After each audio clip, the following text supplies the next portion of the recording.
नमस्कार बच्चों, math concept गुरु channel में आप सभी का स्वागत है। इससे पहले वाले एपिसोड में हम लोग रिफ्लेक्शन ऑफ लाइट के बारे में हम लोग देखे हुए थे। तो बच्चों, सबसे पहला एपिसोड में क्या हम लोग सीखे हुए थे उसको थोड़ा सा रिकॉल कर लेते हैं। सबसे पहले हम सीखे थे लाइट क्या होता है, एक छोटा सा सिंपल डिफिनेशन दिए हुए थे।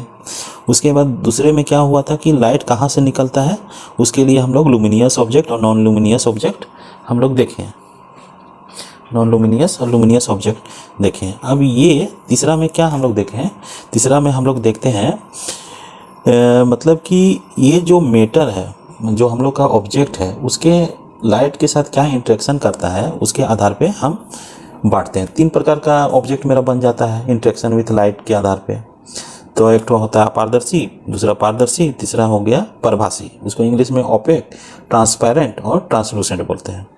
उसके बाद हम लोग आए हुए थे प्रॉपर्टीज ऑफ लाइट में। प्रॉपर्टीज ऑफ लाइट में बहुत सारा चीज़ डिस्कशन हुआ।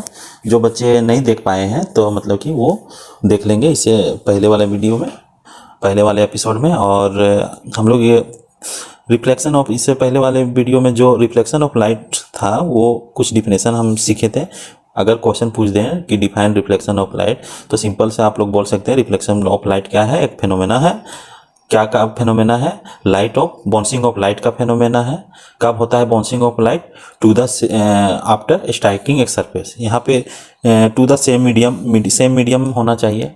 अगर सेम मीडियम आप लोग नहीं लिखते हैं तो वो क्या हो जाता है कि वो रिफ्लेक्शन आ जाता है, इसीलिए यहाँ पे सेम मीडियम लिखा जाता है। तो छोटा छोटा बात है, आप लोग सीखते जाइएगा। तो रिफ्लेक्शन ऑफ लाइट के लिए पहले तो वर्ड याद करना है, phenomena, bouncing of light, medium, striking, और सिंपल सा एक तो डिफिनेशन बना देना है। उसके बाद हम लोग क्या देखें, रिफ्लेक्शन ऑफ लाइट के बाद हम लोग जब डिफिनेशन सीखने के बाद एक एक्सपेरिमेंट हम लोग किए हुए थे कि कैसे कैसे है। एक्सपेरिमेंट में हम लोग देखें कि इंसिडेंट रे किसको बोल रहे हैं, जो सोर्स से निकल रहा है लाइट वो कहलाता है इंसिडेंट, जो सोर्स से निकला और उसको हम इंसिडेंट लाइट बोले या इंसिडेंट रे बोले, और जहाँ टकराया उस पॉइंट को बोले इंसिडेंट पॉइंट, और टकराने के बाद वापस उसी मीडियम में चला गया तो वो क्या हो गया, रिफ्लेक्टेड रे। तो ये मेरा एक घटना घटा। उसके बाद एक नॉर्मल भी डिस्कशन किए थे, जो सरफेस के साथ 90 डिग्री बनाए हुए रहता है वो क्या, नॉर्मल कहलाता है। तो बच्चों, अब यहाँ तक हम लोग सीखे हुए हैं। इससे पहले वाले में थोड़ा सा मिरर के बारे में डिस्कशन हुआ था कि मिरर क्या होता है। तो अगर हम लोग सीखना है मिरर के बारे में भी थोड़ा सा सीखना है कि क्या होता है मिरर। तो अगर कोई पूछ दे कि डिफाइंड मिरर, तो उसको आप कैसे लिखिएगा वो हम लोग देखते हैं। तो आज का हम लोग छोटा सा टॉपिक लेके चलते हैं, मिरर। तो बच्चों, हम लोग मिरर में हम लोग देखें कि क्या है, वो एक ग्लास का शीट होता है और यूनिफॉर्म थिकनेस का रहता है। और यूनिफॉर्म थिकनेस के बाद पीछे वाले में क्या रहता है, एल्युमिनियम या सिल्वर का लेप चढ़ा देते हैं और उसके ऊपर से उसको कलर कर देते हैं, क्योंकि वो जो सिल्वर या एल्युमिनियम का जो है मेरा लेप वो ख़राब ना हो। अब वो मेरा हो जाता है बेस्ट रिफ्लेक्टर। अब बेस्ट रिफ्लेक्टर होता है तो वो 96% से भी ज़्यादा लाइट रिफ्लेक्ट करता है। तो मिरर को हम लोग क्या फिर बांटते हैं, मिरर को 2 पार्ट में बांटते हैं हम लोग। एक तो प्लेन मिरर और दूसरा है कर्व मिरर। कर्व मतलब कि आप लोग देखे होंगे कि अगर कोई सर्कस वगैरह में या कहाँ जहाँ पे कॉमेडी वगैरह चलता है कि मिरर से कोई चेहरा छोटा दिख रहा है, कोई बड़ा दिख रहा है, वो कर्व का ही पार्ट है। और जो कर्व मिरर है वो एक स्फेरिकल मिरर का ही पार्ट है। तो हम लोग बोल सकते हैं कि मिरर 2 पार्ट में होता है। एक होता है प्लेन मिरर जो समतल होता है, और दूसरा होता है स्फेरिकल मिरर। कर्व मिरर को हम क्या बोल सकते हैं, स्फेरिकल मिरर भी बोल सकते हैं। तो हम लोग यहाँ तक तो आए हुए थे। अब बच्चों, अब सवाल उठता है कि ऑब्जेक्ट, अब हम लोग सीखेंगे कि जो मेरा, फिर हम लोग इसके बाद हम लोग सीखे हुए थे laws of reflection. Laws of reflection में एक क्या बतलाया था कि जो इंसिडेंट एंगल है, पहला क्या है, पहला चीज़ है कि दिमाग में बैठा लेना है कि पिक्चर मेरा किस तरह का होता है। मतलब कि इस तरह का एक प्लेन मिरर है, इस तरह का प्लेन मिरर है, इसमें लाइट आया, यहाँ पे टकराया, और टकराने वाले पॉइंट से एक हम लोग 90 डिग्री सरफेस के साथ हम लोग बनाते हैं। यहाँ से 90 डिग्री का रहता है एंगल, और इधर से भी 90 डिग्री या इधर से भी 90 डिग्री। जो इंसिडेंट रे है उसका डायरेक्शन हम इस तरह का देते हैं। इसका मतलब है कि लाइट इधर से इधर आया, इसको लिख दिए इंसिडेंट रे, इंसिडेंट रे लिख दिए। और यहाँ से टकराने के बाद चला गया, उसको बोल दिए रिफ्लेक्टेड, एल आता है इसमें, याद रखिएगा, रिफ्लेक्टेड रे। जाने वाला का सिंबल डायरेक्शन इस तरह का दे दिए। अब एंगल हमको किधर से मेजर करना है, नॉर्मल से इधर मेजर करना है और इधर मेजर करना है। तो रिफ्लेक्टेड नॉर्मल और रिफ्लेक्टेड रे के बीच में जो एंगल बनता है वो एंगल ऑफ रिफ्लेक्शन कहलाया, और नॉर्मल और इंसिडेंट रे के बीच में जो एंगल बनता है उसको एंगल ऑफ इंसिडेंस बोलते हैं। तो अगर पूछ दे डिफाइंड एंगल ऑफ रिफ्लेक्शन और एंगल ऑफ इंसिडेंट, तो आप फिगर को सोच के आप लिख सकते हैं कि the angle between normal and incident ray is known as angle of incident, या रिफ्लेक्शन के लिए the angle between normal and reflected ray is known as angle of reflection. ऐसा आप अपने से बना सकते हैं, केवल हमको ये याद रखना है कि जो हम लिखेंगे वो अर्थ निकलना चाहिए उसका। लो, अब लॉज हम लोग क्या सीखें, दो गो लॉ दिया। इंसिडेंट रे, पहले तो फिगर को देखेंगे, इंसिडेंट रे, नॉर्मल और रिफ्लेक्टेड रे तीनों एक ही प्लेन में हैं। दूसरा लॉ क्या है कि एंगल ऑफ इंसिडेंस और एंगल ऑफ रिफ्लेक्शन दोनों हमेशा बराबर होते हैं। ये सिंपल सा सीख चुके हैं। अब हम लोग क्या सीखेंगे, इमेज के बारे में। बच्चों इमेज क्या होता है?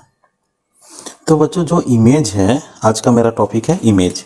इमेज जो है इसको हिंदी में बोलते हैं प्रतिबिंब बोला जाता है। हिंदी में क्या बोले? प्रतिबिंब। प्रतिबिंब।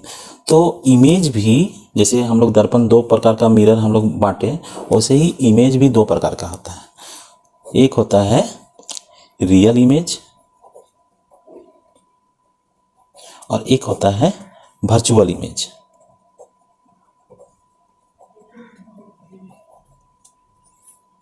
रियल इमेज को बोलते हैं वास्तविक, वास्तव में जो है उसको वास्तविक बोला जाता है। इमेज को प्रतिबिंब बोलेंगे।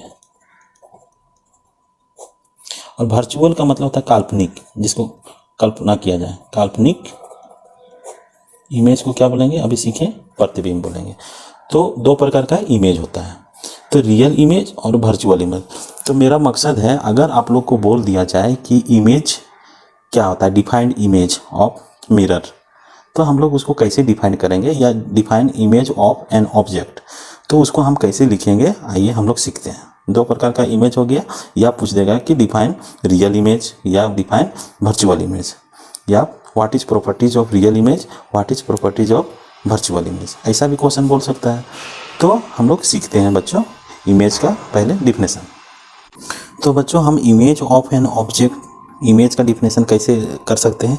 इमेज को डिफिनेशन बनाने के लिए हमको एक ऑब्जेक्ट लेना होगा, इसीलिए इमेज ऑफ एन ऑब्जेक्ट हम कहती हैं। अब कैसे डिफिनेशन बनाएंगे कि व्हेन मतलब जब, लाइट रे मतलब प्रकाश किरणें, स्टार्टिंग फ्रॉम शुरू होता है, शुरुआत, फ्रॉम मतलब से शुरू होता है, एन ऑब्जेक्ट पॉइंट, कोई ऑब्जेक्ट है उस पॉइंट से स्टार्टिंग होता है, उसके बाद क्या होता है, आफ्टर रिफ्लेक्शन, वो जो लाइट रे है वो क्या करता है, पहले टकराता है सरफेस में या रिफ्लेक्टिंग सरफेस या मिरर में। आफ्टर रिफ्लेक्शन जो मेरा प्रोसेस है वो कहलाता है रिफ्लेक्शन, इसीलिए बोल दिया after reflection from a mirror. किसके थ्रू रिफ्लेक्शन हो रहा है? मिरर के थ्रू। या इसमें क्या लिखे हुए हैं, और मतलब होता है या। आफ्टर रिफ्लेक्शन, रिफ्लेक्शन मतलब घुस के निकल जाना। जैसे कोई कांच है यहाँ पे, जैसे हम इसका भी इमेज बनता है, कि इसका भी कुछ इमेज बनता है। दूसरे तरफ से हम लोग देखेंगे तो उल्टा सीधा इस तरह का इमेज, अभी हम लोग सीखेंगे बाद में, तो इस तरह का उल्टा सीधा बनता है इमेज, कभी धुंधला बन गया, कभी बड़ा बन गया। तो ये क्या हो गया कि रिफ्लेक्शन हो गया, लाइट आर से पार हो गया, इसीलिए यहाँ पे लिखे हुए और after reflection from a lens, ये मेरा लेंस है, या प्रिज्म, या यहाँ पे प्रिज्म में एक तरह का इस तरह का होता है। यहाँ से अभी आगे देखेंगे हम लोग, सिंपल सा एक ठो होता है, एक ठो कांच का ही बना हुआ रहता है, उसको हम लोग आगे देखने वाले हैं। तो अभी याद रखिए प्रिज्म या ETC बोल सकते हैं, इट्सेट्रा। तो इस समय क्या हुआ कि लाइट रे स्टार्ट हुआ कहाँ से, एक ऑब्जेक्ट से, और क्या हुआ कि मिरर के केस में क्या होता है, रिफ्लेक्शन होता है, और कांच के केस में या लेंस के केस में रिफ्रैक्शन होता है, क्योंकि रिफ्लेक्शन आर से पार हो गया, आर पार हो गया, प्रिज्म में भी आर पार हो गया, इसीलिए रिफ्लेक्शन हम लोग यूज कर रहे हैं यहाँ पे वर्ड।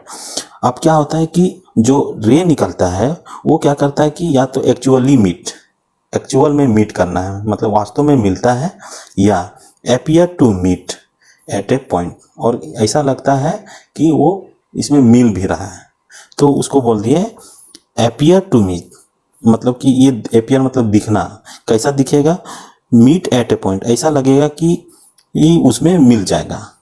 ये हो गया काल्पनिक, ये हो गया वास्तविक। तो एक्चुअल में कोई रे ऑफ लाइट मिल गया, और दूसरा में क्या हो गया कि केवल मिलने जैसा लग रहा है। दो वर्ड हम बोल रहे हैं, एक तो एक्चुअल में मिलना और एक मतलब एक्चुअल में नहीं मिलना। तो एक्चुअल में जो नहीं मिलता है उसके लिए हम लोग लिखे हैं appear to meet at a point.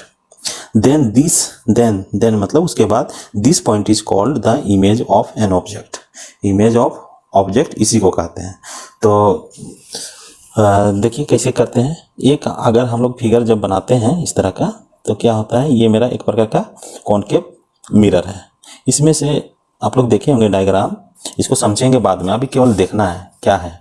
तो मान लीजिए यहाँ एक ऑब्जेक्ट है, ये ऑब्जेक्ट है, यहाँ पे पॉइंट यूज किए हैं, यहाँ पे ऑब्जेक्ट पॉइंट।